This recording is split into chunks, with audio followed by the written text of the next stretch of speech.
Hi, and welcome to The Working Songwriter, the show where today's best songwriters come to talk shop. I'm your host, Joe Pug. Each episode here we host a distinguished guest, and we ask them to go deep on their inspiration, on their process, on the general ups and downs of making a life in music. So, whether you're a grizzled veteran trying to get your old-time string band booked at Delfest in Cumberland, Maryland, or else a scrappy upstart trying to get your post-hardcore synth project booked at Primavera in Spain, this is your show, because ultimately it is what every writer seeks most, an ironclad excuse to put off actually writing.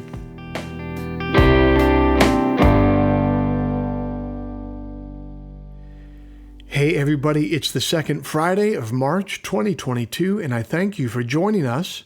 This week's show is brought to you by Bandzoogle. Built by musicians and for musicians, Bandzoogle is an all-in-one platform to build a beautiful website for your music. I'm old enough to remember when you had to pay somebody called a web developer to get a website made, and it would always be some guy named Dino who drove a Subaru Outback that had been lowered and that couldn't drive down streets that had speed bumps, and who was always trying to sell you hashish oil that he had portioned into Hugs juice box containers. And old Dino would charge you about $1,000 for a website that would be obsolete in 6 months. But it's the future now, you guys. That's not how it works anymore. We're allowed to have nice things now. One of those nice things is Bandzoogle. Bandzoogle powers the websites of tens of thousands of musicians around the world, from weekend warriors to Grammy winners. All the features you need for a professional website are already built in: hosting and a custom domain name, dozens of fully customizable design templates, tools to sell your music and merch commission-free. The Working Songwriter podcast listeners can go to bandzoogle.com to try it for free for 30 days. Use the promo code TWS, the initials of our show, TWS, to get 15% off the first year of any subscription. If you'd like to hear some of my music live in the coming weeks, the first Sunday night of every month at 9 p.m. Eastern, I'm over on my YouTube channel for Sunday Songs. That's a live stream. I'm live, I'm playing tunes, I'm taking questions in the live chat, I'm taking requests in the live chat. It's a really fun, really interactive experience. I dare to say that we're building something of a little community over there, including many people who are listeners to this podcast. So come on over and be a part of it. That's the first Sunday night of every month at 9 p.m. Eastern on YouTube. Head on over to joepugmusic.com and click on the live stream tab. Finally, if you enjoy this podcast, if you'd like to help it remain a viable endeavor for me, here's a couple things that you could do to help. First, you could become a supporter of the show over at Patreon. Patreon is a platform that allows you to directly support creative endeavors that you find meaningful. You just head to their site, Patreon. You search for The Working Songwriter, or you search for my name, and then you sign up to kick in a few bucks every month for the show. Think of it as a voluntary subscription, a subscription that you certainly don't have to pay for, but that you choose to pay for because you dig the show and because you won't miss a few bucks at the end of the month. If just 1% of our listenership would kick in the price of a cup of coffee every month, it would make an immense difference. So thank you to everybody who has taken the time and resources to support the show over there. If you're not in a place where you can contribute in that way, I totally get it. You could still help out the show in a couple ways that are totally free. First, you could leave us a rating in the iTunes store, or second, you could simply tell a friend about the show. Spread the word about the show. The simple math on those two things is that they will help me much more than they will be a pain in the ass for you. Okay, that's all the harassment I have for this week. This is an awesome episode. I just got to say, this was a really enjoyable interview for me to get to do, and I loved Old Crow Medicine Show before getting to do this, and I just came away from this interview loving them even more. It was just such a pleasure to get to talk to Ketch, and what he's doing in American music is in some ways right now without parallel among his peers, and really special. So this was a treat. I hope you enjoy.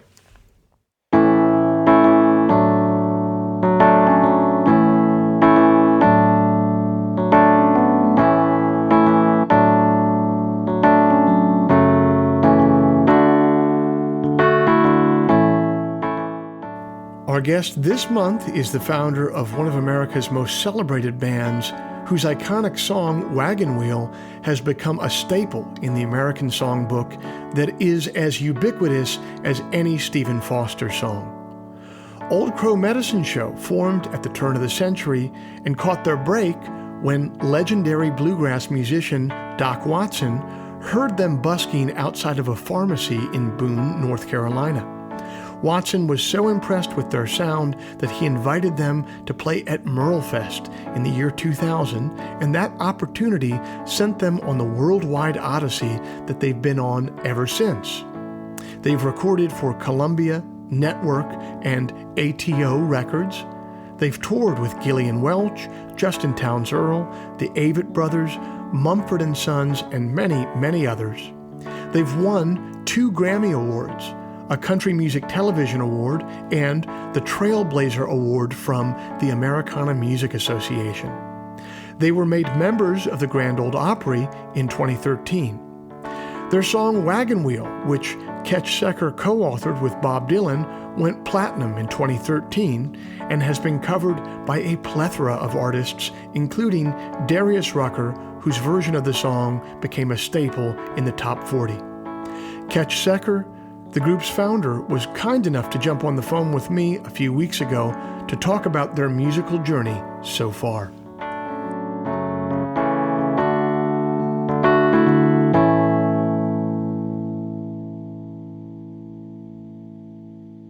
Well, Ketch, thanks so much for being a part of the Working Songwriter podcast.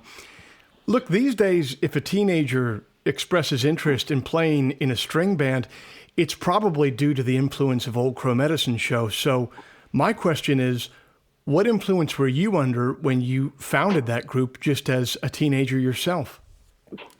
Well, I was under the influence of the string bands that were the pole stars for me, and for the friend from the folk musicians who made me feel like Old Crow or other bands might make a kid feel these days.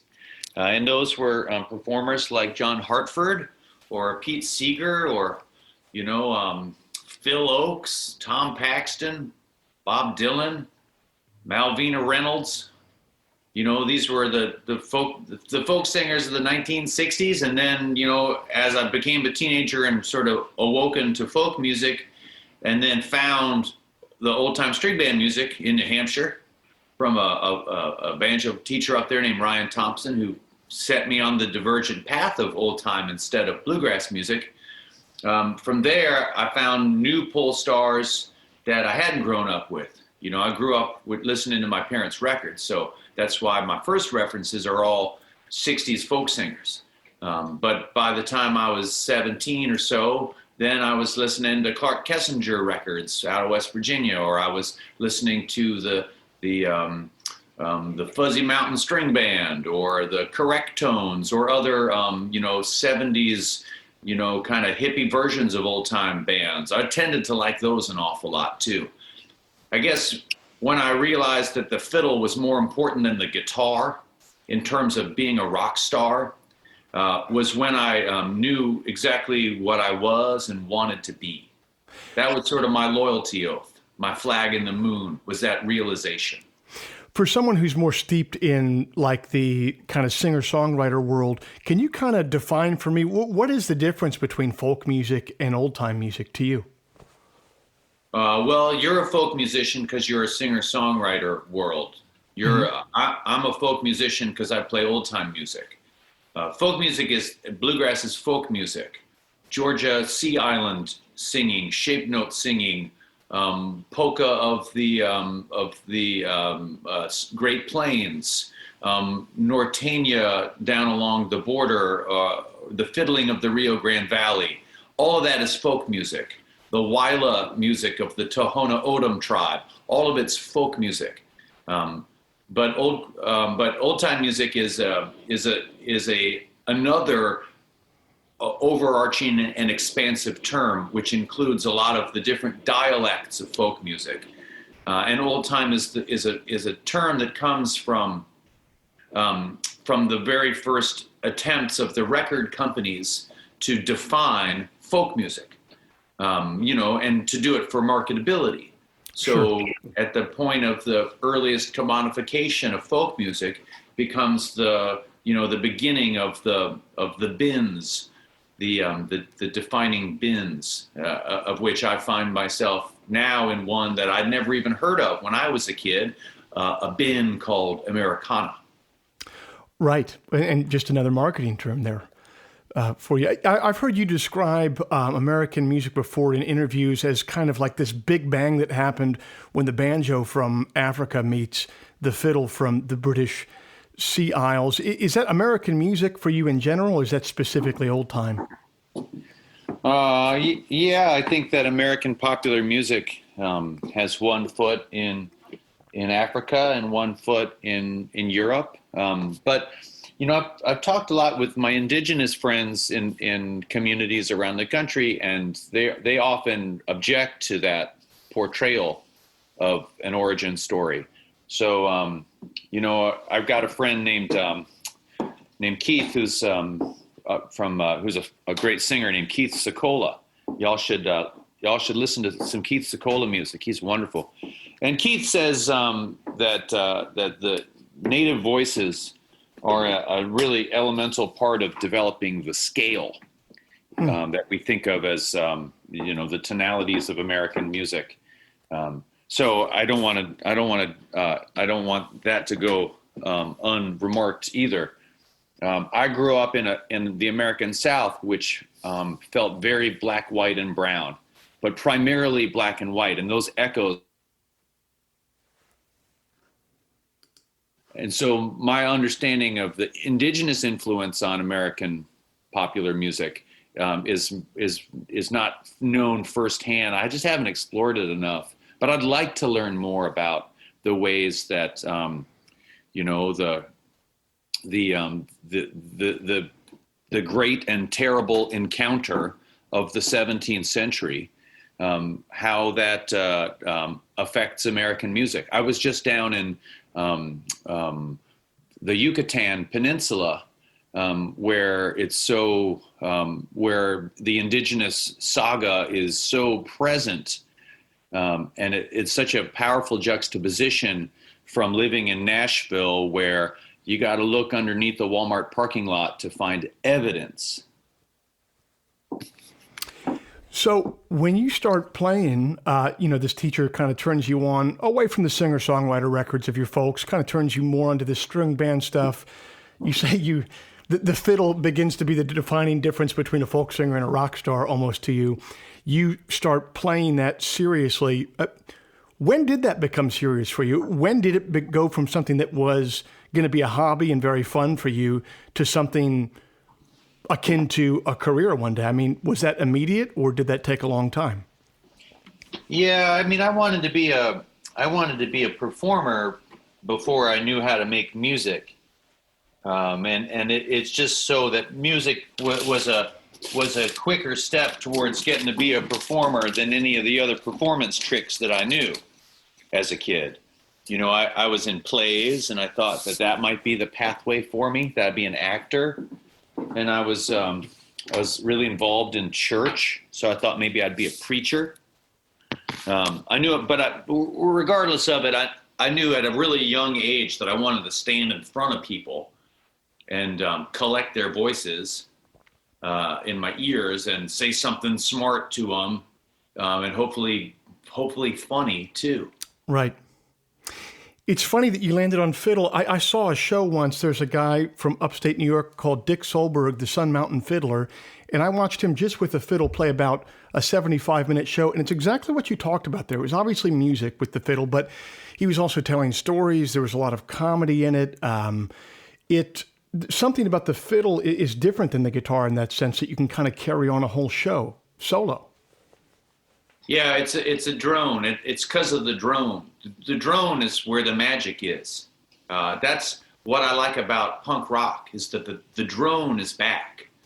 You know, some of the pop musics that I like and don't like, I like them because they're most like a fiddle. You know, the property of the fiddle that has a drone is like a bagpipe. You know, you've got one note that's just always playing.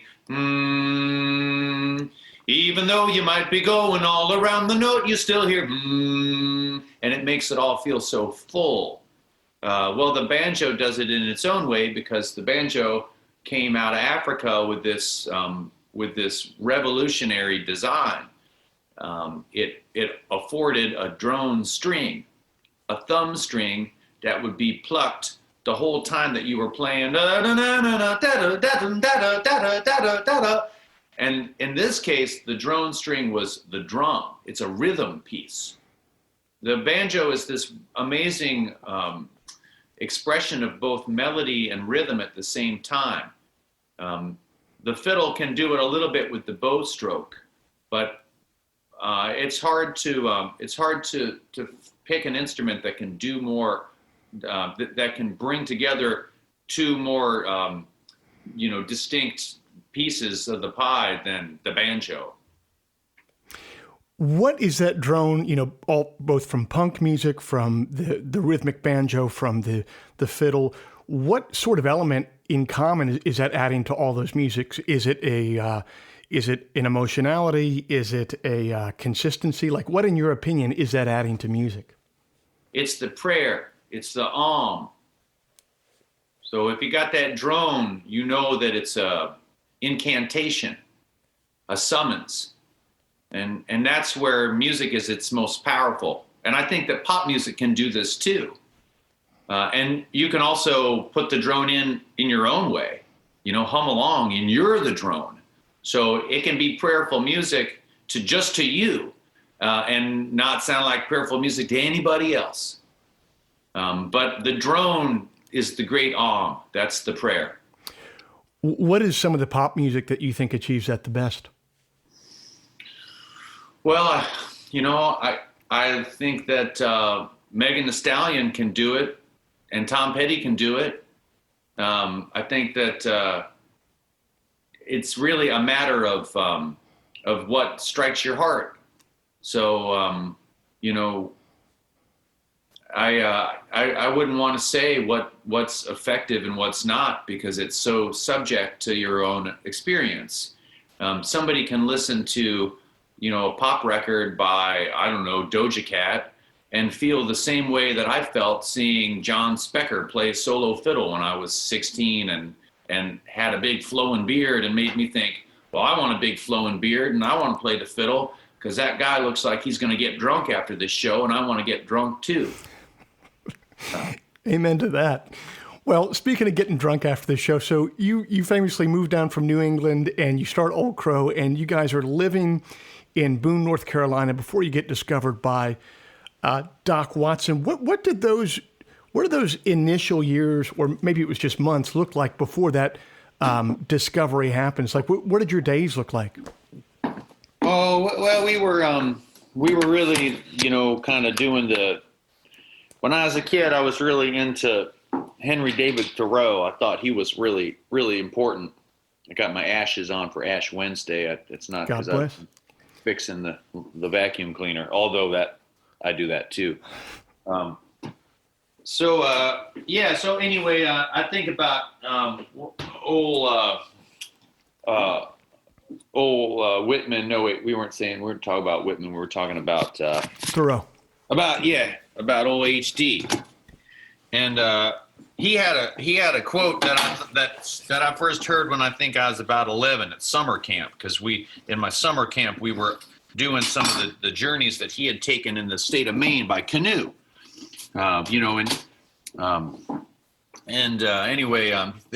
He talked about sucking the marrow from life, and I just thought that sounded great. To me, it also reminded me, because I was always really into paleontology, and I thought, I just pictured all of the people in the caves cracking them bones. Yeah. And how how there's this effort, and there's like an unknown, cracking a bone to get the marrow out is the origins of music, right? The very first instruments are these flutes. It's the way that we, examine the mystery around us, accept the challenge of it, and then go tear into it like a wild thing. To me, sucking the marrow out of life was like a primal urge that I didn't know. I was going to do it as long as I listened to it. I was going to act that way as long as I kept hearing that voice, because I wasn't going to have a straight job, because that didn't feel like sucking the marrow out of life. So anyway, what the first couple of years of Old Crow were like were the sort of elemental period in which I felt I was really, slurping it out. So how did it become then? Because obviously, if you're talking about music being this elemental thing where you're kind of communing with the chaos of existence, you're then you're breaking open the bone to get to it, but then also what you need in a life is to take some of that chaos and order it to a certain degree. You know what I mean? And so you then put a band together. Like you said, you're not going to have a straight job, but then you put a band together that's been together for 23 years. That's not done with just sheer chaos. So how did you take that elemental stuff of breaking the bones and how did you put some order to it, which would be, putting the digits of the flute into the flute to make it make certain sounds, if you know what I mean? Well, that was had a lot to do with a kind of other piece of the experience that was a value of the early band, which mostly came from me, but everybody was amenable to it. So we all ascribed to a kind of body politic, a kind of like a tribalism. We decided that we were a band and that was like a blood oath, and had ritual and had, purpose and a collective dream and worked together and, all lived together. It was really important that we all work together and that our money be collective. That was another part of it. Nobody got paid until we moved to Nashville. We just all took all the money and put it all together and put it in the, in the drawer beside the kitchen sink.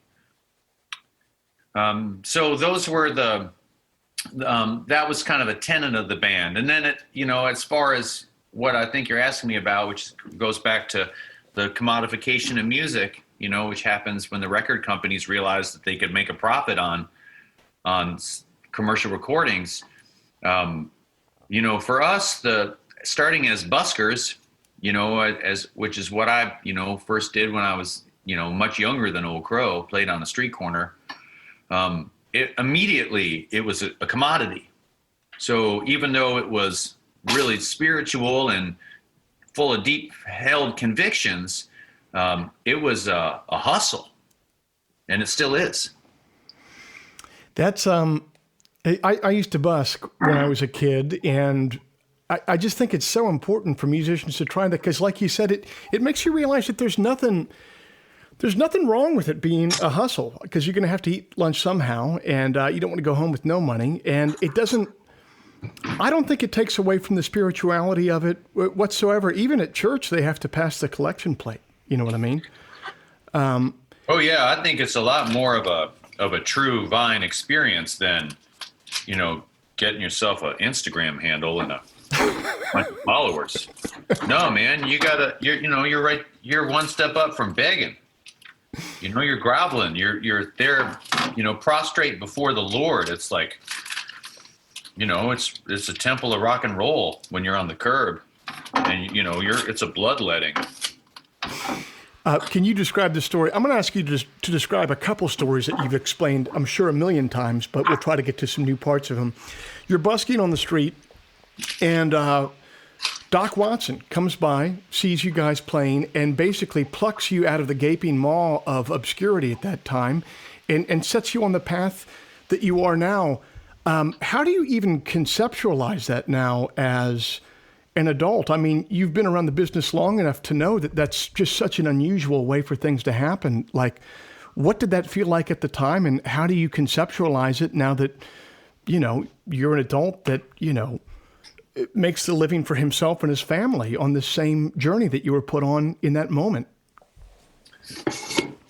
There was a lot of things that already felt magical, and that was part of the reason that we were sitting there on the corner that day, because we were waiting for the magic, and we didn't have to wait very long, especially back then in the infancy of the band. Things felt magical almost all the time, and because I think we were open, or I know I was open to a wider concept, definition of success. I remember one time, the thing about where we were living, the reason Doc came along is because of where we were living.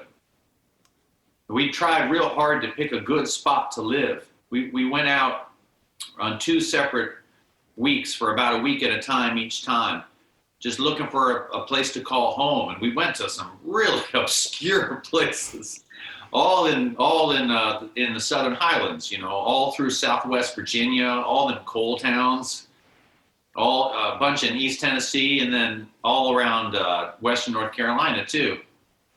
And I think probably we could have picked any of them and gotten deep into the community in the way that we did, but we picked the right one because we picked the one that was near Doc Watson. And there weren't a lot of people in the hills and hollers who could have done for us what Doc Watson did, because they all had moved away. But Doc had stayed because Doc was blind. Doc didn't need to live in Nashville, Tennessee. But Earl Scruggs didn't live in Shelby, North Carolina. Right. Nobody stayed. And back to my definition of what success meant, that helped contextualize the experience with Doc.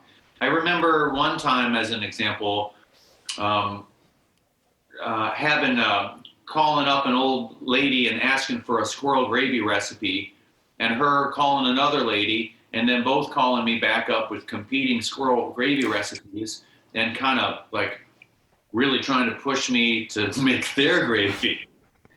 And anyway, the place that we were living was so rich with input that felt to me both foreign and yet part of that cracking open the bone of my own, whatever part of me was a mountain kid, whatever part of me lived in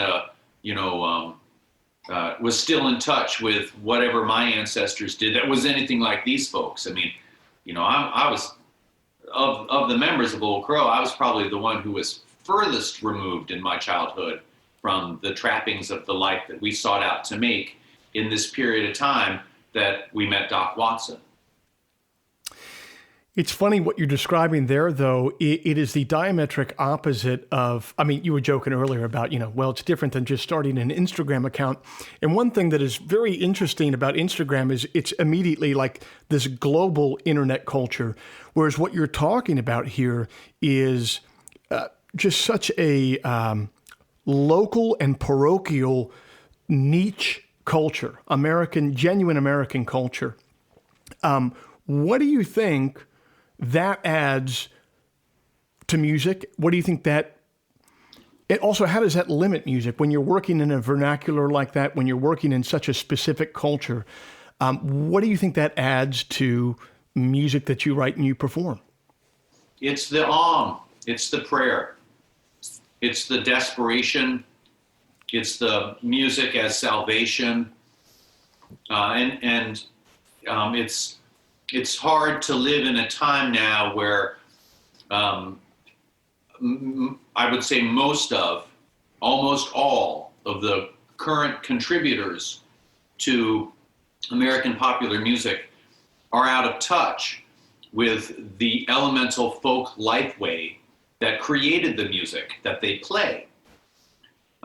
And by being out of touch with that, that's okay. Things change. We can't all, be scholarly about it. Who's got time for that shit? A lot of people can just stumble into it. You can call it folk music after the fact. But what's missing now is the ability to authenticate the experiences that are the mainstay of the genre.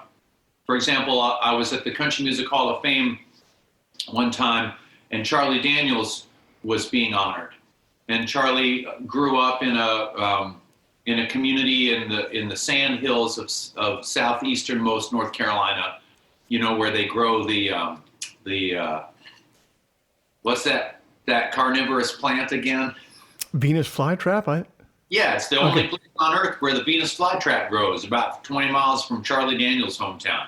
Right. Anyway, Charlie Daniels grows up, no electricity in his house, ringer washer, has a coal stove, and listens to the radio on a hand crank at night. Anyway, he's illiterate until finally somebody teaches him to read, and he reads the Bible. You know why the music's so good is because of all those experiences. It's so rich. The guy lived such a rich life. He was a part of he delivered not only himself and his talents, but he was a collection of the wants, desires, struggles, the lamentations of all of the kin around him. And everybody who contributed to country music in the past 100 years, until the past maybe 25 years, is the same way. They all sold everything they owned to get to Nashville, Tennessee. They all poured their hearts out over the radio. They all had experienced an anguish that allowed their voices to be holy. And nowadays we can sing about a truck, but nobody can sing about learning to read on the Bible in darkness, except for Charlie Daniels, and he's gone. So the power to authenticate the music was really was one that we grasped for, and we didn't do it lightly because we were from away, and we didn't want to commodify it. We wanted to learn. And, you see other bands do this, and, there's always a reckoning and always a turning back. So like the same thing that made the Nitty Gritty Dirt Band make that record with all those old timers, including Doc Watson, 25, 30 years before our band started, was the same thing that made Ralph Rinsler go find Doc Watson and say, hey, Doc, we want to put you out on the circuit, man. Where we were busking when we were kids in Boone, Doc used to busk about a block away from where we busked. He busked there in the 1950s. But when Doc Watson was busking on the streets of downtown Boone, 50 years before we were, he had to do it by an outlet on the wall because Doc Watson was a rock and roller. He played electric guitar. He didn't want to play any of that old folk music.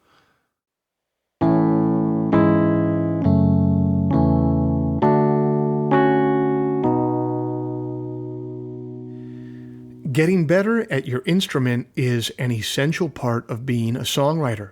When you play better guitar, you write better songs. It's that simple. How do you do that, though? Sure, you can get lessons from the neighbor who studied Wagner at Juilliard, but that'll cost hundreds of dollars. On the other hand, you could pull up YouTube and pay nothing at all, but then you'll just end up sifting through videos of nerds unironically weeping as they play the solo from Bohemian Rhapsody. What's the sweet spot in between? Peghead Nation, the online home for American roots music. They feature curated video workshops with world-class instructors on guitar, mandolin, banjo, fiddle, upright bass, dobro, and ukulele. They have levels of instruction that meet the needs of both scrappy upstarts and grizzled veterans, and most importantly, all of it comes in at a low monthly subscription that actual strapped-for-cash songwriters can easily afford. To start taking classes yourself, head over to pegheadnation.com to check out their 50 available courses and enter the promo code TWS, the initials of our show, TWS, to get your first month free. You can also send a gift subscription to the songwriter in your life or the player in your band who needs a not-so-subtle hint about their playing prowess. Peghead Nation. When you play better guitar, you write better songs. It's that simple.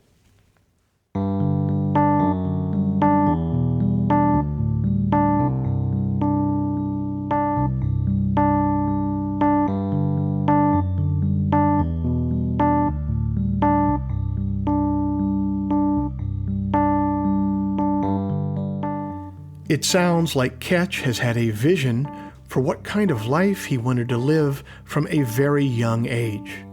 Not only that he wanted to be a musician, but specifically a fiddler in an old-time string band. And not only because he wanted to make some dough and play under the bright lights, which is all fine and well, but also because he so loved the music that he wanted to carry on a tradition.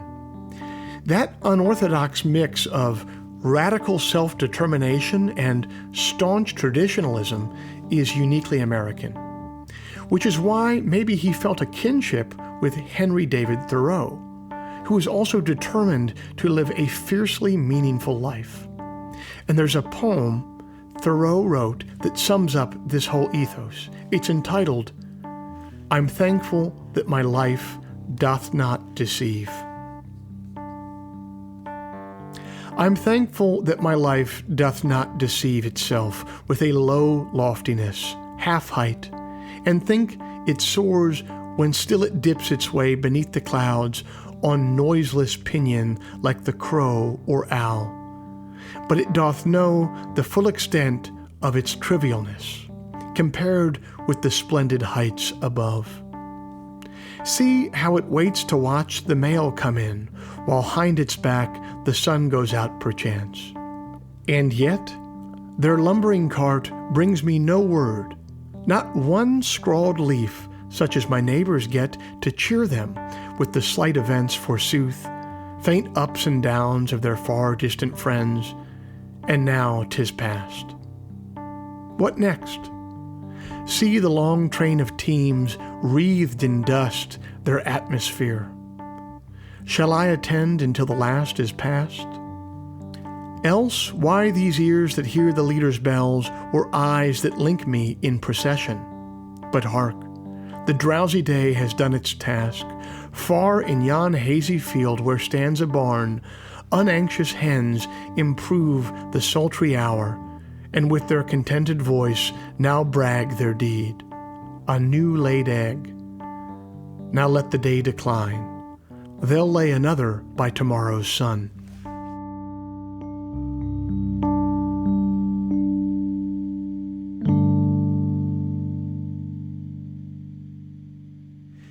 Talk to me a little bit about this is after all a podcast about songwriting. You wrote a song that is as ubiquitous as any American song that exists with Wagon Wheel. What is your relationship to that song? Like, are you able to think about that and conceptualize like how ubiquitous that song is and how much of a part of the fabric of everyday American life? I've traveled to Cincinnati, Portsmouth, New Hampshire, Willamina, Oregon. This song turns up in all those places and all the places in between. Absolutely, completely ubiquitous. As the songwriter of that song, how do you even conceptualize that, and are you able to take that in? Not really, because just like you rattling off those town names, my experience with it is the exact same.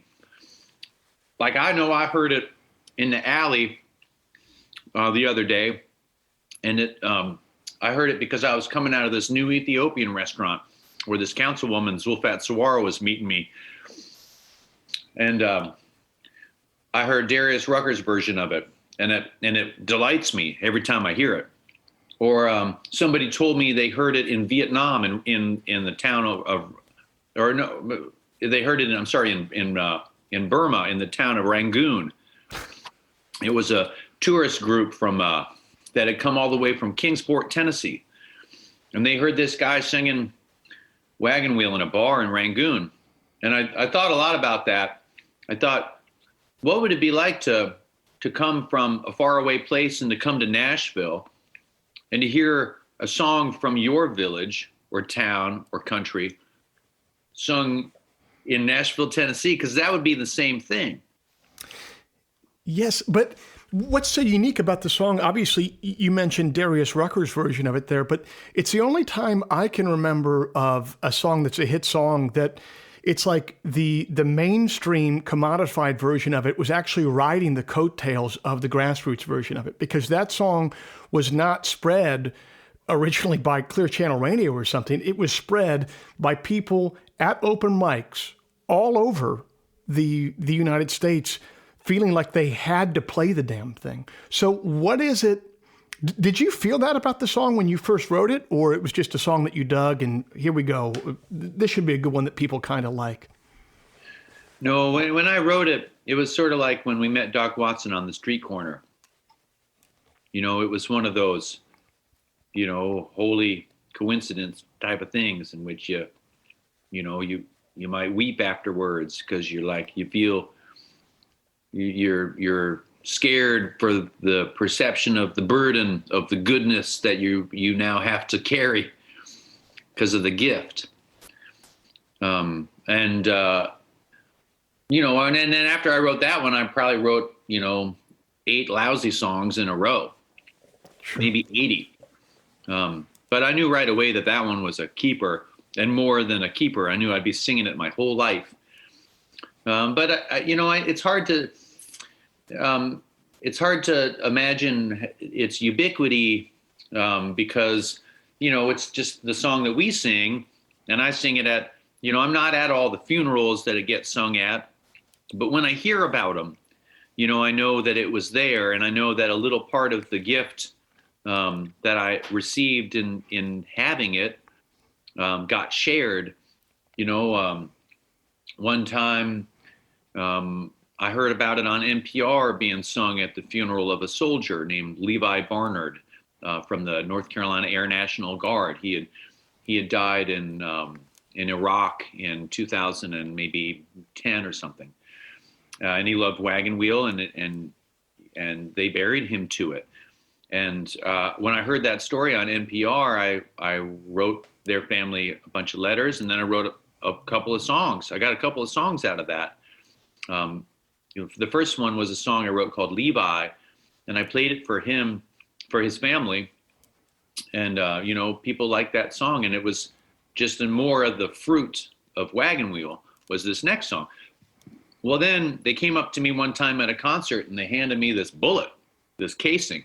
And they said, "Here, we want you to have this." There was a 21 gun salute when they were playing that song of yours, Wagon Wheel, and they lowered him down. "We want you to have this bullet."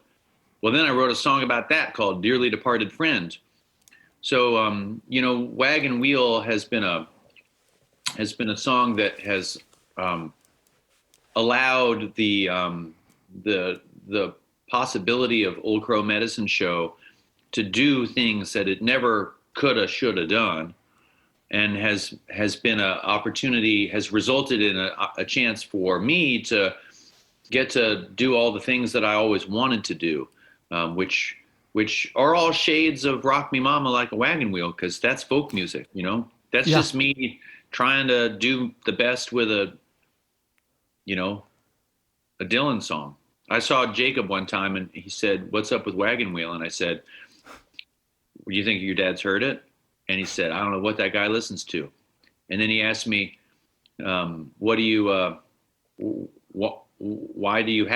you write that? And I told him the story, and he said, "Oh, it makes sense that you did that when you were a teenager, nobody our age would have the audacity to try and finish one of Dad's songs. So I think that there's, that kind of youthful vigor. It's a real autobiographical song. It's super simple. It's the reason that it's getting played in all those folk coffee houses and whatnot, and street corners and buskers with dogs on hemp leashes, and, church groups and pancake suppers and all the rest. The reason it's getting played right is because it's just got a few chords in it, and it's memorable and easy. And I would think that Country Roads Take Me Home, which I think is a far superior song, has the same formula. It does. It has that formula, but, just you can call it a formula, but then you can try to write that song for a million years and not come up with it. So it's something beyond a formula there. Speaking of that, what does your writing process look like these days? Has it changed over the years? And do you get much time to write? And when you do, how do you do it? I like to write a lot. I'm always writing a new song. Sometimes I write them down. Sometimes I just let them go, think about them, know that it might be like a little catchy piece. And if I wasn't driving right now or running after my kids, if I was in a different headspace, maybe I write that one down. And I get a lot of songs that way, and I just let them go. Or sometimes I feel sad about that, like it's but then I listen to other musicians and songwriters, and I think, well, hell, there's enough songs going around. I don't need to write that many. Fair enough, but it almost sounds like, in a way, it's a technique of yours to almost whittle out the good ones, because you're not going to forget a damn good one. No, I think I've forgotten some of the best ones. Oh, shit. All right. Well, fair enough. Yeah. No, I think it's different than that. And I don't know. I've always sort of dealt with it's really fun getting to do what I do, but it's also really hard, and it sometimes feels like a burden. So I think that when you do this kind of work, you can develop sort of funny relationships to the vocational piece of it. Like I have pretty significant anxiety about the tour. Seeing it on an Instagram feed is one thing, but when I pencil it into my calendar here, it kind of freaks me out. Yeah. Because I got to go to all these places, and I don't want to get on the bus, and I don't want to go to those towns, and I just want to stay home. And so writing is sometimes it's a necessary, it's vocational. I don't do it because I want to sit around and write songs all day. It's like painful and arduous. It sucks. It's like how cats screw. They know that they have to do it. Right. But, the little dick's got a barb on it that cuts you. Like, it's not fun. Right. Maybe it's fun for one of the cats, but I feel like the one getting the barbed, cat rod as a songwriter. But it sounds like, you talk about how it in some ways is a load that you have to bear, but it sounds like you're bearing that load because you feel like you owe something to the music, like you have a responsibility towards it in a certain way. Would that be accurate? Yeah, I sort of took a pledge that I would increase the listenership of, Sleepy John Estes, I guess, or other dead guys that don't know me, went to their graves not needing a guy like me, whatever. But I think that they have Faulknerian voices, Walt Whitman worthy words. And if we don't pay attention to them, then we're missing out on something that is so deeply American and has such an important lesson for all of us, for all American cultures to ascribe to, that if we let that go, then fuck us. What do you think is the core of that kind of uniquely American message? What, Sleepy John Esty songs? Sure. Well, it's just like Charlie Daniels as a metaphor. It's well, I don't know that it's a message. It's a lamentation of.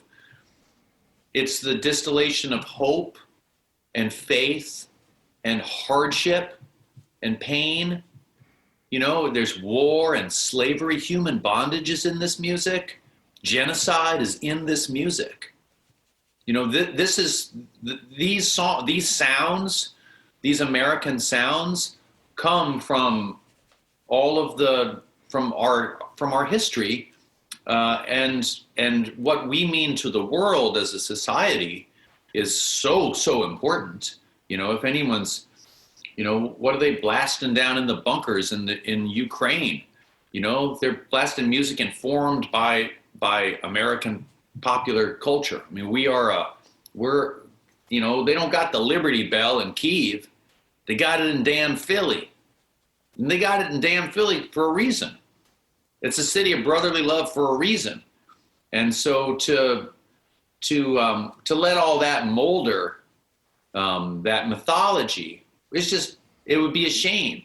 So yeah, I feel like it's important as a songwriter to create these kind of, well, the Inuits call it Inukshuk. You know, in a treeless landscape, you got to create your own kind of signpost. So, but they're it's more than just like Key West this way, you know, Matamoros that. You know, they're holy. So, and they might be ancient. So, you know, I think of Inukshuk or cairn stones more so than signposts. But in every song that I'm trying to make be a popular song, even in the ones that sound like they're like throwaway or too poppy, or I might take some heat for, like, oh, it's a real departure for the band or whatever. Even those songs, I'm always trying to point to the headwaters of elemental American music. Well, you're doing a tremendous service to American culture, and thank you for it. And thanks for being a part of the show. I genuinely appreciate it. Thank you so much. All right. Thanks for all your thoughtful questions.